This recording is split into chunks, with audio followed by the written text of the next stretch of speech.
Class 10 so আজি আমি তোমালোকৰ ভূগোল খণ্ডৰ পৰা সমাজ বিজ্ঞানৰ ভূগোল খণ্ডৰ পৰা কেইটামান গুৰুত্বপূৰ্ণ প্ৰশ্ন চাম যিবিলাক তোমালোকৰ আগন্তুক ছমহীয়া এক্সাম হাফ ইয়াৰলি এক্সামৰ কাৰণে গুৰুত্বপূৰ্ণ হ'ব।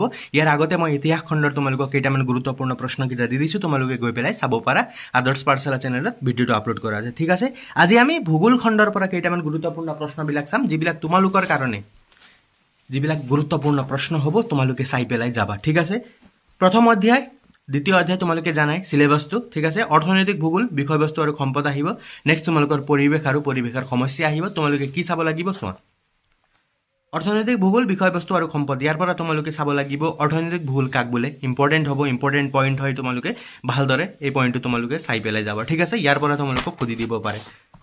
আৰু লগতে তোমালোকে চোৱা যিবিলাক ইয়াত প্ৰাথমিক বৃত্তি, দ্বিতীয়ক বৃত্তি, তৃতীয়ক বৃত্তিক আৰু চতুৰ্থক বৃত্তি যিবিলাক আছে, তোমালোকে এইবিলাক যেনে চতুৰ্থক বৃত্তিৰ উদাহৰণ হ'ল বেংক আৰু অন্যান্য বিত্তীয় প্ৰতিষ্ঠান, প্ৰচাৰ মাধ্যম, প্ৰশাসন, শিক্ষা গৱেষণা আৰু এইবিলাক হয়নে। যেনেদৰে তৃতীয় বৃত্তিৰ কি হ'ব, যাতায়াত, পৰিবহণ, বজাৰ, পাইকাৰী, খুচুৰা এইবিলাক হ'ব। চ' ইয়াৰ পৰা কি হয়, আজিকালি MCQ তোমালোকক দি দিয়ে ষ্টেটমেণ্ট ৱাইজ। চ' তোমালোকে ভালদৰে এইকেইটা পইণ্ট তোমালোকে চাই পেলাই যাব লাগিব আৰু চাই পেলাইয়ে যাবা, ঠিক আছে। এইবিলাক তোমালোকে মনত ৰাখিবা। আৰু লগতে তোমালোকে চোৱা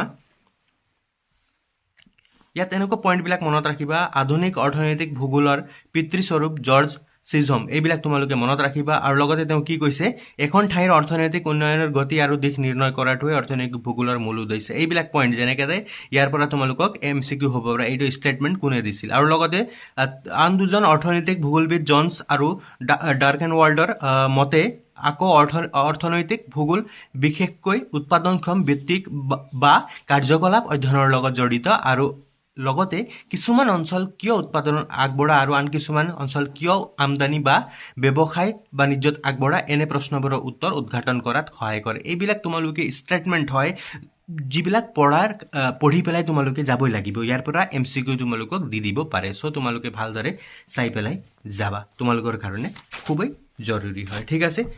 তোমালোকে ইয়াত চোৱা। এতিয়া তোমালোকে ছাষ্টেইনেবল ডেভেলপমেণ্টৰ ওপৰতো কুৱেশ্যনবিলাক দিব পাৰে। ছাষ্টেইনেবল ডেভেলপমেণ্ট মানে কি হয়, আমি যিবিলাক বস্তু আহৰণ কৰোঁ প্ৰকৃতিৰ পৰা সেইবিলাক আমি নিজে আহৰণ কৰিব লাগে, কিন্তু ভৱিষ্যত প্ৰজন্মৰ কাৰণে যিবিলাক আমি বচাই ৰাখোঁ সেইটো হ'ল বহনক্ষম উন্নয়ন। সেইটো পঢ়িবা, এই টপিকটো অলপ চাবা। ইয়াৰ পৰা তোমালোকক কুৱেশ্যনবিলাক দিব পাৰে।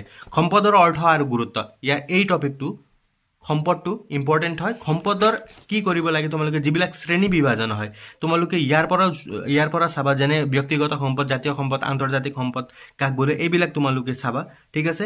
আৰু লগতে তোমালোকে এটা কথা মনত ৰাখিবা, বিশেষকৈ তোমালোকে চাব লাগিব এই সম্পদৰ পৰা তোমালোকে চাব লাগিব নৱীকৰণ অনৱীকৰণ। ইমান টান এটা ছাবজেক্ট নহয়, ইমান টান এটা টপিক নহয়। তোমালোকে এবাৰ পঢ়িলে ভালদৰে জানিব পাৰিবা। কিন্তু ব্যক্তিগত সম্পদ, জাতীয় সম্পদ আৰু আন্তৰ্জাতীয় সম্পদ এই পেৰাগ্ৰাফটো তোমালোকে ভালদৰে পঢ়িবা। ইয়াৰ পৰা তোমালোকক MCQ নহ'লে 1 নম্বৰীয়া কুৱেশ্যন তোমালোকক সুধি দিব পাৰে, ক্ষমা কৰিবা 2 নম্বৰীয়া কুৱেশ্যন তোমালোকক সুধি দিব পাৰে। চ' ভালদৰে তোমালোকে চাবা। একদম মোষ্ট ইম্পৰ্টেণ্ট, সম্পদ সংৰক্ষণ, অৰ্থ, প্ৰয়োজনীয় আৰু পদ্ধতি কুৱেশ্যনটো দি দিব। ভালদৰে পঢ়ি পেলাই যাবা। ইয়াৰ পৰা চোৱা, এতিয়া মই কৈছোঁ সম্পদ সংৰক্ষণৰ পদ্ধতি চমুকৈ লিখা। এই 16 নম্বৰ আৰু এইটো 15 নম্বৰ মোষ্ট ইম্পৰ্টেণ্ট কুৱেশ্যন হয় তোমালোকৰ কাৰণে। চাবা, সম্পদ সংৰক্ষণ বুলিলে কি বুজায়, ইয়াৰ প্ৰয়োজনীয়তা কি, আৰু লগতে সম্পদ সংৰক্ষণ পদ্ধতি চমুকৈ লিখা সুধিবই। সম্পদ সংৰক্ষণৰ ওপৰত তোমালোকক কুৱেশ্যন আহিবই, ঠিক আছে। আৰু লগতে চাবা তোমালোকে সম্পদ পৰিৱৰ্তনশীল ব্যাখ্যা কৰা তোমালোকক সুধি দিব পাৰে। আৰু লগতে মানৱসৃষ্ট সম্পদ কি, উদাহৰণ ইয়াৰ ব্যৱহাৰ সম্পৰ্কে লিখা, এইবিলাকো তোমালোকে চাবা। আৰু লগতে তোমালোকক সুধি দিব পাৰে সম্পদ আৰু মানুহৰ মাজত থকা পাৰ্থক্য তোমালোকে লিখিব লাগে। এনেকুৱা প্ৰশ্ন তোমালোকক দি দিব পাৰে, ঠিক আছে। নেক্সট লেচনটো হৈছে তোমালোকৰ পৰিৱেশ আৰু পৰিৱেশৰ সমস্যা। কি পঢ়িবা তোমালোকে ইয়াৰ পৰা, এতিয়া চোৱা। বাকীটা তোমালোকে পঢ়িবা স্থলমণ্ডল, জলমণ্ডল কিমান শতাংশ আগুৰি আছে। 1 নম্বৰীয়া কুৱেশ্যন MCQ তোমালোকক ইয়াৰ পৰা আহি যাব পাৰে। এইবিলাক তোমালোকে কিন্তু পঢ়ি যাবা, ঠিক আছে। পৰিৱেশৰ সমস্যা কুৱেশ্যনবিলাক সুধি দিব পাৰে তোমালোকক, ঠিক আছে। ইয়াৰ পৰা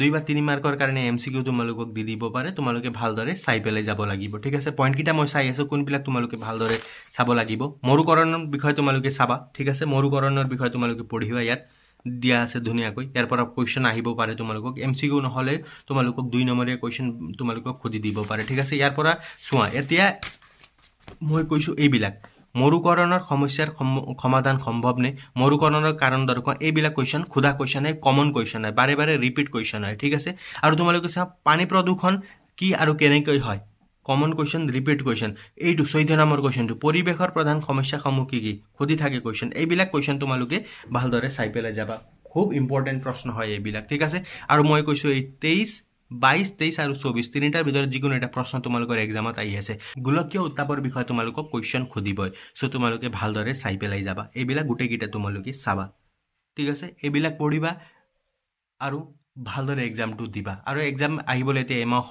সময়ো নাই তেন্তে তোমালোকে পঢ়াটো এতিয়াৰ পৰাই ভালদৰে ষ্টাৰ্ট কৰি দিয়া আৰু বিশেষ তোমালোকক কেয়াৰ কৰাৰ টপিক নেই যিবিলাক মই কৈছোঁ টপিকবিলাক আৰু কুৱেশ্যনবিলাক তাৰ পৰাই তোমালোকক এক্সামত আহিব আৰু তোমালোকে পৰিৱেশৰ স্থানীয় সমস্যাও তোমালোকে এবাৰ চাই দিব পাৰা ঠিক আছে এইবিলাক তোমালোকক সুধিব এইবিলাকেই কুৱেশ্যন বাৰে বাৰে ৰিপিট হৈ আছে